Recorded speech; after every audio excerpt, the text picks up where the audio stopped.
চিনি আর না চিনি, পরিচিত অপরিচিত সবাইকে দিতে হবে, সালাম দিতে হবে। আজকে আমরা কি করি, অনেক মুরব্বী আছেন, অনেক শ্বশুর আছেন, যদি ছোটরা সালাম না দেয়, যুবকরা যদি সালাম না দেয়, তাহলে খুব মেজাজ গরম হয়ে যায়।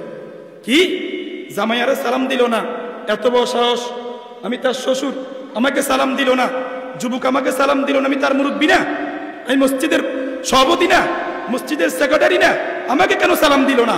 এমন লোক সমাজের মধ্যে আছে না নাই? তাহলে আল্লাহর রাসূল সাল্লাল্লাহু আলাইহি ওয়াসাল্লাম ছোটদেরকে দেখলে সালাম দিতেন। এজন্য আমাদের উচিত, আমরা যারা মুরব্বী আছে, ছোটরা সালাম দেয় নাই, আমি সালাম দিয়ে দিব, আসসালামু আলাইকুম ওয়া রাহমাতুল্লাহ। কখনো জামাই শ্বশুরকে সালাম দিতে ভুলে গেছে, শ্বশুর বলবে, শ্বশুর সালাম দিবে, আসসালামু আলাইকুম ওয়া রাহমাতুল্লাহি ওয়া বারাকাতুহু। সালাম দিলে লাভ আছে না নাই? আল্লাহ রাসূল সাল্লাল্লাহু আলাইহি ওয়াসাল্লাম বসেছেন, একজন সাহাবী এসে বলতেছেন আসসালামু আলাইকুম, আল্লাহ রাসূল বলেন তার জন্য 10 নেকি লেখা হয়েছে। আরেকজন সাহাবী এসে বলতেছেন আসসালামু আলাইকুম ওয়া রাহমাতুল্লাহ, আল্লাহ রাসূল বলেন তার জন্য 20 নেকি লেখা হয়েছে। আরেকজন সাহাবী এসে বলতেছেন আসসালামু আলাইকুম ওয়া রাহমাতুল্লাহি ওয়া বারাকাতুহু, আল্লাহ রাসূল বলেছেন তার জন্য 30টা নেকি লেখা হয়েছে। বলেন সুবহানাল্লাহ।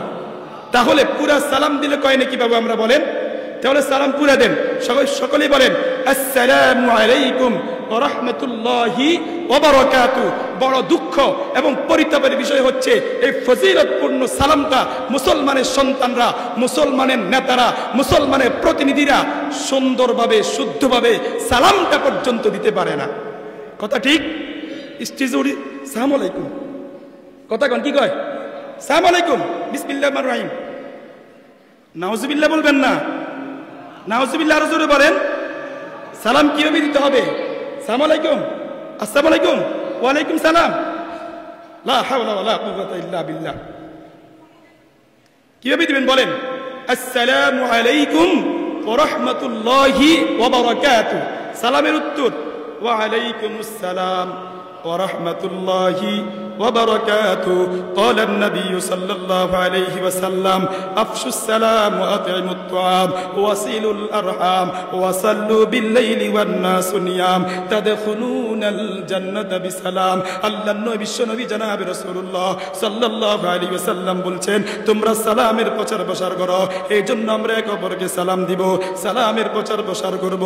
ওয়া আতিমুত তুআম, আল্লাহু আকবার। যারা অসহায় আছে, দরিদ্র আছে, প্রতিবেশীদেরকে আমরা খানা খাওয়াবো। ওয়াসিলুল আরহাম, আত্মীয়তার বন্ধন রক্ষা করব। ওয়াসাল্লু বিল্লাইলি ওয়ান নাসু নিয়াম, গভীর রজনীতে উঠে তাহাজ্জুদের নামাজ পড়ব।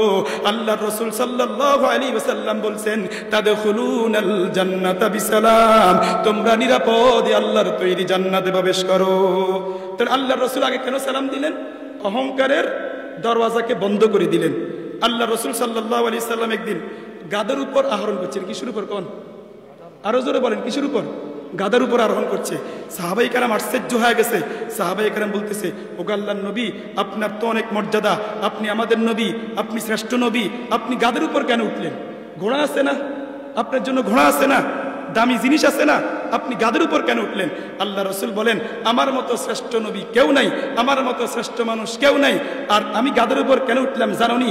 আমি গাদের উপর উঠে অহংকারের দরওয়াজাকে বন্ধ করে দিলাম। যদি আমি সবসময় দামি গায়ের উপর উঠি, সবসময় ঘোড়ার উপর উঠি, অহংকার চলে আসবে যে আমি সবসময় ঘোড়ার উপর উঠি, অহংকার একটা ভাব আসবে। এই অহংকারের দরওয়াজাকে আমি রাসূল বন্ধ করে দিলাম। আরেকদিন রাসূল করিম সাল্লাল্লাহু আলাইহি ওয়াসাল্লাম হাঁটতেছেন। সাধারণত যারা মুরব্বী থাকে, যারা সমাজের নেতা, যারা ইমাম, যারা খতিব, তারা মিছিলের সামনে থাকে না পিছনে থাকে? কথা কোন জোরে কোন? সামনে থাকে। এখন একটা বাবা ইনি সামনে দাঁড়ালে একটা কি আসে? বাবা সে যাই মসজিদের খতিব, মসজিদের ইমাম, মসজিদের মুয়াজ্জিন, এলাকার এমপি, এলাকার চেয়ারম্যান, মসজিদের সভাপতি, একটা বাবা আসেনি। মিছিলের সামনে আসি, সবাই আমার পিছনে। আল্লাহর রাসূল হঠাৎ করে পিছনে চলে আসলেন। কোথায়? সাহাবাই কেরাম দাঁড়ায় গেছে। সাহাবাই কেরাম বললেন ও আল্লাহর রাসূল, আপনি পিছনে কেন গেলেন? আল্লাহ রাসূল বলেন আরে যাও যাও, সামনে যাও। সবসময় তো আমি সামনেই থাকি, সবসময় কোথায় থাকি? সামনে থাকি। আজকে না হয় আমি পিছনে দাঁড়াইলাম, পিছনে হাঁটলাম। এটা কেন করলেন? রাসূল করিম সাল্লাল্লাহু আলাইহি ওয়াসাল্লাম অহংকারের দরওয়াজাকে বন্ধ করে দিলেন। সুবহানাল্লাহ বলবেন না? অহংকারের দরওয়াজা কি করে দিলেন? বন্ধ করে দিলেন।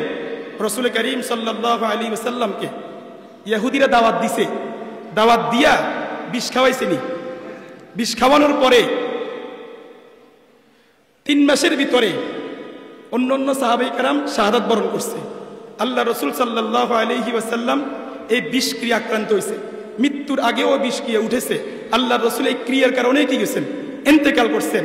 এই জন্য রসুল শহীদ। রসুল কি শহীদ। তো আল্লাহ রসুল তো পরে জানছেন ইহুদিরা আল্লাহ রসুলকে কি খাওয়াইছেন, বিষ খাওয়াইছেন। দেখেন আল্লাহ রসুল কিন্তু প্রতিবাদ করেন নাই। কি করেন নাই? প্রতিবাদ করেন। আল্লাহ রসুল নিজের স্বাস্থ্যের ব্যাপারে আল্লাহ রসুলকে কে কষ্ট দিছে, আল্লাহ রসুল এটার প্রতিশোধ গ্রহণ করেন নাই। সুবহানাল্লাহি ওয়া বিহামদিহি। কেন করেন নাই? আল্লাহ রসুল তো জানছেন আমার বিষ খাওয়াইছে, অ্যাকশন নিতে পারতেন না, কিন্তু অ্যাকশন নেন নাই। অ্যাকশন কি নেন নাই।